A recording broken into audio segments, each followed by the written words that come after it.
অত্যন্ত একটা ফলপ্রসূ দিন। খুব বেশি বিস্তারিত বলা যাবে না, কিন্তু 20 অতিক্রম করবে নিঃসন্দেহে। ডবল ইঞ্জিন সরকারের মানে আমরা আলাদা বাজে বুঝতাম, ভুল বুঝতাম, সেটা আমরা এখন ঠিক বুঝতে পারছি যে হ্যাঁ, যে ডবল ইঞ্জিন মানে স্বাভাবিকভাবে সেন্ট্রাল চাইবে স্টেটের ভালো হোক, এবং স্টেট যেটা প্রপোজাল দেবে সেটা সেন্ট্রাল অ্যাকসেপ্ট করবে। এই যে টাকাগুলো যেগুলো আটকে ছিল এতদিন স্টেট আর সেন্ট্রালের ঝগড়ার চোটে, টাকাগুলো পাওয়া যায়নি, যেরকমভাবে মমতা ব্যানার্জি নিজের গদ্দার এটা মুছে দিয়েছেন। আমার সঙ্গে এই মুহূর্তে রয়েছেন এনসিপিআই এর দলনেতা সুদীপ বন্দ্যোপাধ্যায় এবং এনসিপিআই এর উপনেতা শতাব্দী রায়। তারা এই কিছুক্ষণ আগেই মুখ্যমন্ত্রী শুভেন্দু অধিকারীর সঙ্গে বৈঠক করেছেন। আমরা কথা বলবো। সুদীপদা, জি 24 ঘন্টায় আপনাকে স্বাগত। আমরা জানতে চাইব মুখ্যমন্ত্রীর সঙ্গে বৈঠক আপনাদের এক কথায় কেমন হলো? অত্যন্ত ফলদায়ক এবং সদর্থক বৈঠক। মুখ্যমন্ত্রী ধৈর্য সহকারে প্রত্যেকের বক্তব্য শুনেছেন এবং প্রত্যেকে তাদের বক্তব্য রাখতে পেরেছেন। যে উদ্দেশ্যে মুখ্যমন্ত্রী কলকাতা থেকে দিল্লি এসেছেন আমার মনে হয়, এবং আমরাও আজকে তার সঙ্গে সময় দিয়েছি, সব মিলিয়ে মিশিয়ে অত্যন্ত একটা ফলপ্রসূ দিন, এটা আমি নির্দ্বিধায় বলতে পারি। কিছু সাংসদের অসুবিধা হচ্ছে নিজেদের এলাকায় যাতায়াত বা তাদের কর্মীদের বা মামলা, উন্নয়ন প্রকল্প, এইগুলো নিয়েও আলোচনা হয়েছে মুখ্যমন্ত্রীর সঙ্গে? অবশ্যই হয়েছে। সেই জন্য মুখ্যমন্ত্রী বলেছেন যে এই মাসেই তিনি কলকাতায় এমএলএ এমপিদেরকে সব নিয়ে জেলাভিত্তিক বৈঠক করবেন, বসবেন, এবং তার উদ্যোগটা আজকে শেষ হয়ে যাচ্ছে না, এটা একটা কন্টিনিউয়াস প্রসেস। এইটা আরও কিছুদিন চললে আমার ধারণা আর 2-1 মাসের মধ্যেই এই গোটা ব্যাপারটা পুরোপুরি ঠিক হয়ে যাবে। সুদীপদা, একটা বিষয় জানতে চাইবো, বাংলার মানুষও জানতে চাইছে। আজকে সকাল থেকে একটা কনফিউশন তৈরি হয়েছিল। আবু তাহের, খলিলুর রহমান এবং ইউসুফ পাঠান, এই তিনজন এনডিএর বৈঠকে না যাওয়া, পরপর দ্বিতীয়বার তারা গেলেন না। প্রথমে জানতে চাইবো তাদের না যাওয়ার কারণটা কি? ওরা এনডিএতে না যাওয়াতে আমি চিন্তা করছিলাম, কিন্তু শুভেন্দুর বৈঠকে দেখলাম যে ওরাই সবচাইতে বেশি কথা বললো, অন্যরা বেশি বলতে পারলো না। আর সেখানে এনডিএর ঋষিকান্ত দুবে, ওই ভদ্রলোক ভূপেন্দ্র যাদব তাদের সামনেই ছিলেন এবং লম্বা লম্বা ফিরিস্তি আলা কাগজ সব উপহার দিলেন। তাহলে আমি দেখে খুশি যে না, এনডিএতে যাচ্ছে না, একটু বিজেপির সঙ্গে সরাসরি প্রত্যক্ষভাবে ছাপ পড়ছে। সেই জন্য থেকে শুভেন্দু বুদ্ধি দিয়েছে যে দপ্তরের মধ্যে রবীন্দ্রনাথ ঠাকুর, বঙ্কিমচন্দ্র, এদের ছবি টাঙিয়ে অফিস খুলে বসো, আর কোনো অসুবিধা হলে আমার সঙ্গে কলকাতায় দেখা করো। তার মানে প্রধানমন্ত্রীর বৈঠকে না গেলেও মুখ্যমন্ত্রীর বৈঠকটা তারা কিন্তু আজকে এড়িয়ে যাননি এই তিনজন।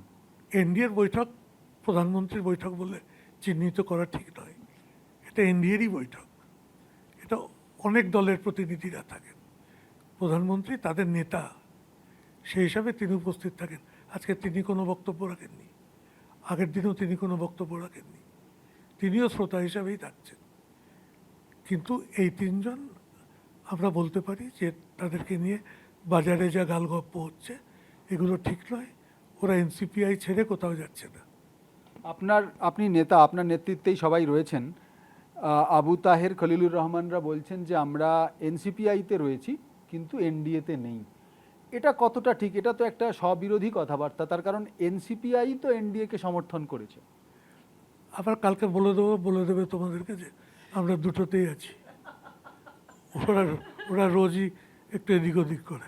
শতাব্দীর কাছে যখন ডিস্টার্ব করে ও আমার কাছে পাঠিয়ে দেয়, আবার আমার কাছে যখন ডিস্টার্ব করে আমি শুভেন্দুর কাছে পাঠিয়ে দিই। কিন্তু এদের মতো ভালো মানুষ নেই। I love them very much. আরেকটা কথা শোনা যাচ্ছে যে আপনাদের এই যে 20 জনের যে ব্লক, 20 জনের দল, সেটা আর একটু বাড়তে পারে, এরকম একটা সম্ভাবনাও তৈরি হয়েছে। প্রতি মুহূর্তেই সম্ভাবনা প্রবল থেকে প্রবলতর হচ্ছে। খুব বেশি বিস্তারিত বলা যাবে না, কিন্তু 20 অতিক্রম করবে নিঃসন্দেহে। মানে 20-তে আটকে থাকবে না এই ব্লকটা? না, একেবারেই না। আমরা কথা বলবো এই পুরো বিষয়টা নিয়ে শতাব্দী রায়ের সঙ্গে, যিনি উপনেতা এনসিপিআই-এর। তিনিও ছিলেন মুখ্যমন্ত্রীর সঙ্গে আজকে বৈঠকে। শতাব্দীদি, জানতে চাইবো আজকের বৈঠক আপনার দৃষ্টিভঙ্গিতে যে সমস্ত বিষয়গুলো আটকে ছিল, কারণ পরপর দুবার বৈঠক হবে করেও হয়নি, আজকে পুরো ব্যাপারটা ক্লিয়ার হয়ে গিয়েছে? হ্যাঁ, সেটা সবথেকে বড় কথা হয়েছে যে আমরা এতদিন ধরে ডেভেলপমেন্টের কথা বলছিলাম, কিন্তু এক্স্যাক্টলি কী ডেভেলপমেন্ট চাইছি সেটা নিয়ে আমরা স্পষ্ট আদান প্রদান করিনি, বা আমরা প্রপোজাল হিসেবে দিয়েছিলাম, কিন্তু এখন আমাদের এলাকার প্রপোজাল আমরা দিয়ে রেখেছি।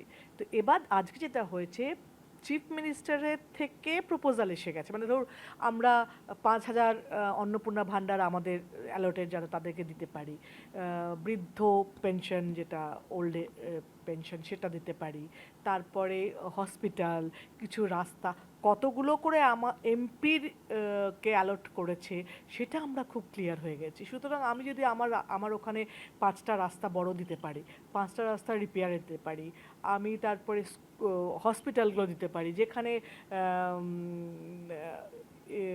মেশিনগুলো নেই, এক্স রে মেশিন নেই, সেগুলো আমরা দিতে পারি, কতগুলো দিতে পারি সেগুলো উনি বলে গেছেন। সেটা আমরা খুব ক্লিয়ার আমাদের যে আমরা কি কি করতে পারবো সেটা। মানে মুখ্যমন্ত্রীও সাংসদদের বরাদ্দ দিয়ে দিলেন, আপনারা একেবারে অন্নপূর্ণা ভাণ্ডার থেকে রাস্তাঘাট উন্নয়ন প্রকল্পে আপনারা নিজেদের মতো করে উদ্যোগ নিয়ে ডিসিশন নিতে পারবেন। যেটা সুবিধে কি, যেহেতু শুভেন্দু একদম নিচু তলা থেকে রাজনীতি করে এসছে এবং নিজেও এমএলএ ছিল, এমপি ছিল, সেখান থেকে মুখ্যমন্ত্রী হয়েছে, সুতরাং ও জানে যে আমরা কোন কোন প্রবলেমে পড়ি, মানুষের চাহিদা কোনটা, বা আমরা কি কি চাই যেটা দিলে ভালো হয়, সুতরাং সেটা ওর কাছে একদম ক্লিয়ার। তো সেই জন্যে ওর দেওয়া কাজ বা ওর বলা কাজগুলো আমাদের জন্য খুব মানে সুবিধের এবং খুব কাজের লাগবে।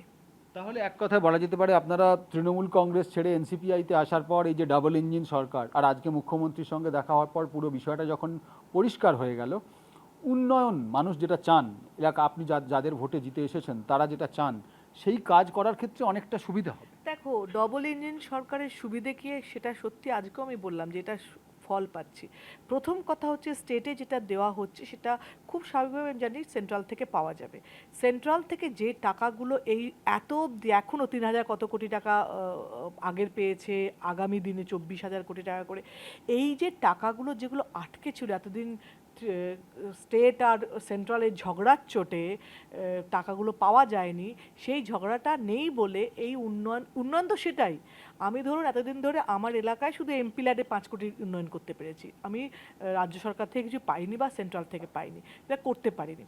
এবার যেটা হয়েছে সেটা হচ্ছে এই টাকাগুলো পাওয়ার ফলে সিএম কিন্তু একবারও বলছে না আপনি প্রপোজাল দেবেন না, আমার কাছে টাকা নেই, মঞ্চ বলছে প্রপোজাল দিন, আমাদের কাছে এই টাকা আছে। তো সেই জন্যে উন্নয়ন তো অনেক বেশি হবে, যেটা ডাবল ইঞ্জিন সরকারের মানে আমরা আলাদা বাজে বুঝতাম, ভুল বুঝতাম, সেটা আমরা এখন ঠিক বুঝতে পারছি যে হ্যাঁ, যে ডাবল ইঞ্জিন মানে স্বাভাবিকভাবে সেন্ট্রাল চাইবে স্টেটের ভালো হোক এবং স্টেট যেটা প্রপোজাল দেবে সেটা সেন্ট্রাল অ্যাকসেপ্ট করবে। বঞ্চিত বাংলা যে যুগ যুগ ধরে শুনে এসেছি, দশকের পর দশক ধরে, সেই তকমাটা বা সেই স্টিগমাটা এবার সরে যাবে।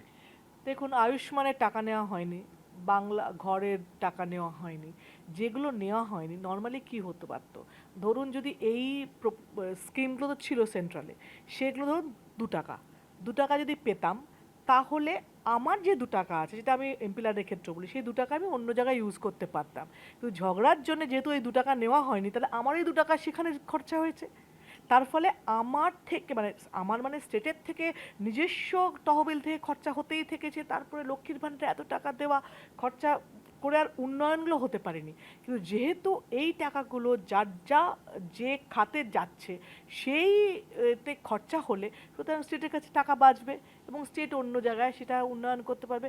উন্নয়ন মানে টাকা, টাকা মানে ডেভেলপমেন্ট, যেটা চাইছে মানুষ, যেটা মানুষের চাহিদা এত বছরে, সেটা হবে, এটাই তো উন্নয়ন। একেবারে শেষ প্রশ্ন, একটা রাজনৈতিক প্রশ্ন। আপনারা তৃণমূল কংগ্রেস ছেড়ে রাতারাতি এনসিপিআইতে গিয়েছেন, আপনারা গদ্দার, এমন বক্তব্য, এমন অভিযোগ আপনাদের বিরুদ্ধে করা হচ্ছে।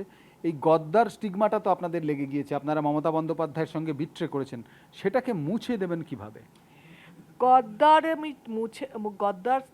যেরকমভাবে মমতা ব্যানার্জি নিজের গদ্দার এটা মুছে দিয়েছেন, মানে উনিও তো কংগ্রেসে ছিলেন, তারপরে ওখানে মন্ত্রী ছিলেন, তারপরে উনি এনডিএতে ছিলেন, সেখানেও মন্ত্রী ছিলেন, আজ তো ওনার তকমা গদ্দার তো বলে না কেউ, তো সেখানে আমাদেরও একদিন বলবে না।